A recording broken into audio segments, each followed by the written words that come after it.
Welcome to the Shine Online Festival. I am so excited to talk with you guys yet again, and I knew the only way it could get better is if I could talk to hundreds, thousands of girls wearing my slippers, and I am doing just that. My name is Sarah Doyle. I'm the founder of the Better Life Project, coach, author and speaker, and I just want to say thank you for coming to my virtual talk. Now, I hope you guys are comfortable because I'd like to share a story with you guys. Well, it's not really a story. I guess it's a little bit about who I think I am. I think I'm a pretty good friend, and I think I am a pretty good sister. The reason why I think this is because I'm trustworthy and reliable. I'm considerate and thoughtful. My friends and my sisters can count on me if they've had a really hard day and just need someone to talk about what happened. I call it holding my safe space for people to talk, and I'll just listen without judgment or criticism. Whatever my friends or sisters have been through, they know they can count on me for their support. My friends and my sisters also know they can count on me for a beautiful home-cooked meal, an awesome trip to the cinema, a fantastic, warm, cozy hug. My friends and my sisters know they can count on me when things in their life aren't going according to plan. But this is where things start to get really interesting. Can I count on me when I need the same support or care or love that my friends get from me, that my sisters get from me? And the truth is, no, I haven't always been like this. I haven't always been able to treat myself as I would my friends or my sisters. Now, I know I don't look a day over 19, but it's taken me 35 years to feel confident enough to say I am my own best friend. And I want to share with you guys a couple of tips and tricks, strategies and techniques that can help you be your own best friend too. That can help you quieten the inner mean girl voice inside your head that can, let's be honest, gives you a really hard time. Now, I'm going to talk about two ideas. One is called self-love and the other is called self-compassion. Now, we hear a lot about self-love and self-compassion. We hear a lot about things, self-confidence, self-esteem. And I just want to talk to you about two because they're two things that I believe are the most important. How we treat ourselves and how much we appreciate ourselves can help us become our own best friend. It is possible to show ourselves the same love and kindness that we show others. So let's start at the beginning. I want you guys to take a moment to think about a time when someone in your life was struggling with something. Maybe they made a mistake. Maybe their first love broke up with them. You know, even better yet, let me tell you a story about a little boy named Jack. Now, Jack was 8 and he was getting ready for his first ever sports day in school. Jack was so excited. His mum and his dad could see him running outside on the road, safely of course, practicing the start position. He was getting his dad to blow the whistle so that he would jump up just at the right time. Every single day after school, Jack was outside practicing for his race at sports day. And he was getting so confident. The more he practiced, the better he felt. And then the big day arrived. Jack lined up at the start line with all of his friends from his class. And as soon as the whistle went, he was off to such a great start. He could see all of his classmates disappear from beside him because he was going so fast. He looked into the corner of his eye just ahead and he could see his mum and his dad shouting, "Go Jack, go, you're winning Jack, you're doing such a great job." And he looked to his left and he looked to his right and Jack could see that he was winning. But as if out of nowhere, Jack started to fall. And it took him almost a second too long to realize what was happening, but he didn't check his shoelace before the race started. And halfway halfway in, he realized that that's why he was falling. And he tumbled on his knee and he scratched his arm, and it was almost as if the world had completely stopped. And he looked up and he could see all of his friends cross the finish line. And poor Jack was lying there on the ground with a bloody knee and a scratched elbow, just wondering how this had happened. What went wrong? Jack had been practicing, and he was so disappointed with himself. He looked over at his mum and his dad, and his mum and dad just looked at him up and down and just went, "Failure! Jack, what's wrong with you, mate? We've been practicing this race for weeks and you couldn't even think to check your shoelace." Now, Jack's parents would never treat him like that, would they? The chances are, when I was sharing that story with you, your jaw hit the floor going, Jack's parents would never shout failure at him after he fell during a race. Of course they wouldn't. But how many times have you guys fallen? How many times have you made a mistake and thought that you were a failure? How many times did you make a mistake and that little inner mean girl voice in your head went, "Why can't you do it? Everyone else is getting it right. What's wrong with me? What's wrong with you?" Trying to understand and manage our inner mean girl voice can be difficult, but it can be done. And it's what what is called self-compassion. It's the ability to show ourselves the same love and kindness that we would show to everyone else. So self-love is how we show appreciation for ourselves, and self-compassion is how we respond to ourselves after we make a mistake, fall or fail. How can we actually be these things for ourselves every single day?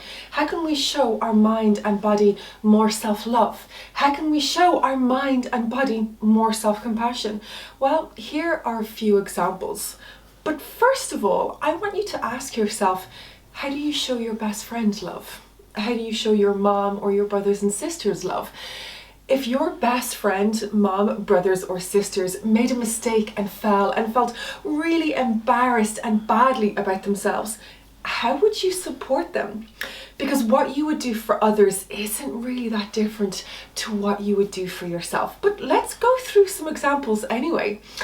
To show love and appreciation for yourself, one of the first things that you could start doing is checking in with yourself on a daily basis. If you haven't seen your best friend in a couple of days, you'd probably send her a text message and say, "Hey buddy, how you doing?"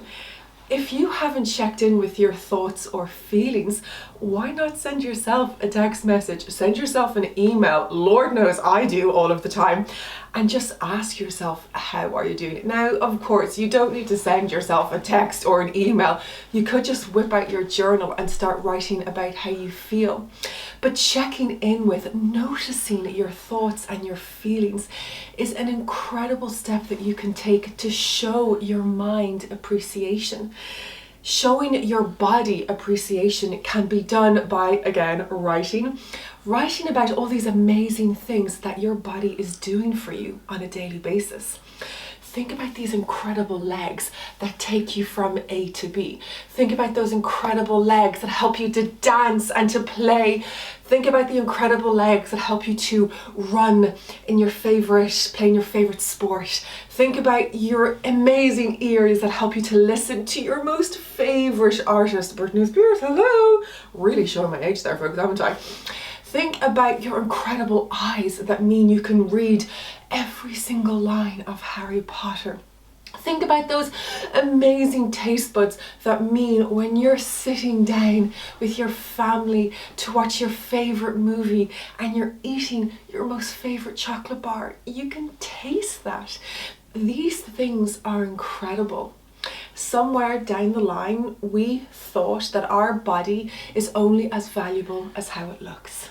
Whereas showing appreciation for all of the incredible things that our body can do for us is an amazing way to show self-love. Well, let's stick with self-love for a little bit and think about other ways that we might be able to show ourselves self-love. We can read our favorite book. We can go outside and walk and run and skip and play, move our body in whatever way feels good to you. You can write about your feelings. You can do a little bit of mindfulness. You can do a little bit of meditation. There are loads of things that you can do to show your body self-love, to show your mind self-love, but you've got to find something that works for you, something that you enjoy doing. Self-love is a quality that you can build up over time. So spend some time getting it right. And if you ever feel lost or confused along the way, just ask yourself, well, what would I do to show my best friend love? Self-compassion. Now, as I've already mentioned, self-compassion is how we respond to ourselves after we fall or make a mistake, whenever we are faced with our perceived shortcomings or failures. Now, I think we can all reflect over a time when life didn't go the way that we wanted. We made a mistake. We didn't meet our expectations. We felt disappointed, frustrated, sad, or angry because of something that happened. Well, let me ask you this. What was your inner mean girl voice saying? Because we have this really horrible thing that happened to us, and then we're adding a whole extra layer of horrible because that inner mean girl voice is judging and criticizing us. Well, how about we learn to turn the dial down in the volume? How about we learn to quieten that inner mean girl voice? And there is no better way to do that than by showing ourselves some self-compassion. Again, what would you do for a friend who was suffering, who felt embarrassed, sad, angry, or mad because of something? Well, the chances are you'd give her a hug, you'd call her on the phone, and you'd ask her how she was feeling. How are you feeling is one of the most powerful questions that you can ask not only your friend, but yourself as well. You will give her a hug, make her a cup of tea, share a bag of potato with her. There are loads of things that you would do to hold a really safe space for her to talk and feel like she's been listened and heard.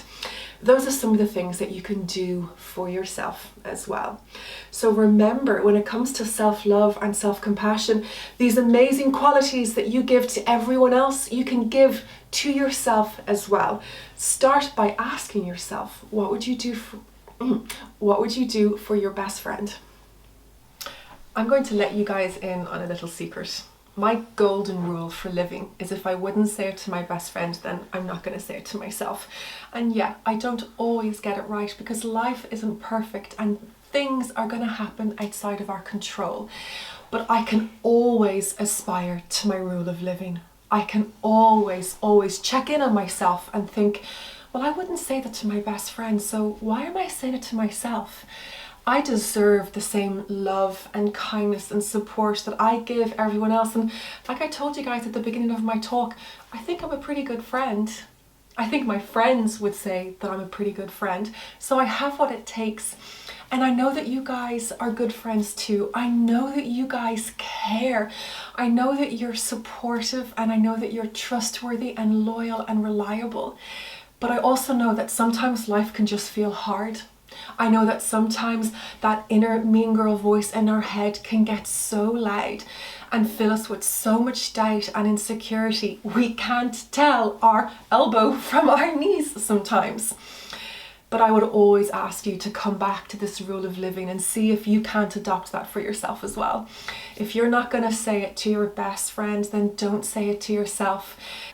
Inside your head, your life, your world would be a much lovelier, calmer and happier place if you could learn how to be your own best friend too. My golden rule for living, if I wouldn't say it to my best friend, then don't say it to yourself, it could really help you too. With a little bit of self-love and a whole lot of self-compassion, your world can be a happier, calmer and more peaceful place up here. Thank you guys for coming to my virtual talk. Thank you to Tammy and the entire team at the Shona Project and Shine for inviting me once again. And thank you to my slippers for being such a trusty friend of mine. Take care guys, all the best.